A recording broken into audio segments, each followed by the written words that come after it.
নমস্কার বন্ধুরা, আমি কল্পনা প্রতিদিনের মতো চলে এসেছি। দেখো আরেকটি ব্লগ নিয়ে। পাশে বাড়িতে কাজ হচ্ছে, এখানে ইচ্ছে করছে, ওরা একটু জানলা দরজা করছে পাশে, যার জন্য এরকম আওয়াজ হচ্ছে। কিছু বোঝা যাচ্ছে না, মাথার মধ্যে ভালো লাগছে না আওয়াজে।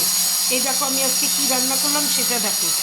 বাবু তো ইউনিভার্সিটিতে গেছে সকালে, ওই একটু ডাল সেদ্ধ আর ভাত দিয়ে, কালকের ভাত ছিল সেটা দিয়ে খাইয়ে দিয়েছি। অল্প একটু ভাত ছিল, খাবেই না, জোর করে খাইয়েছি ডাল সিদ্ধ দিয়ে। আজকে ডাল সিদ্ধ করেছি সেটা দিয়ে। এখন আর দেখো আমি কি রান্না করলাম। এখানে করেছি এই যে গরম গরম ভাত, এই দেখো এখানে করে নিয়েছি গরম গরম ভাত। আর এখানে টমেটো দিয়ে, পেঁয়াজ দিয়ে, কালো জিরা আর সর্ষে ফোড়ন দিয়ে, শুকনো লঙ্কা ফোড়ন দিয়ে, টমেটো পেঁয়াজ দিয়ে ডাল করেছি। কালো জিরা, শুকনো লঙ্কা আর সর্ষে ফোড়ন দিয়ে, পেঁয়াজ দিয়ে, টমেটো দিয়ে ডাল করেছি, যে মুসুর ডাল।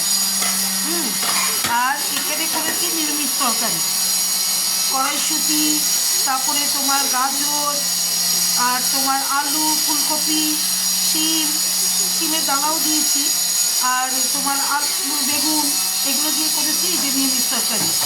আর কিচ্ছু করিনি আজকে, কোনো মাছ টাছ কোনো প্রিপারেশন নেই। রাতে বাবু যদি বলে তাহলে ওকে কিছু একটা করে দেবো।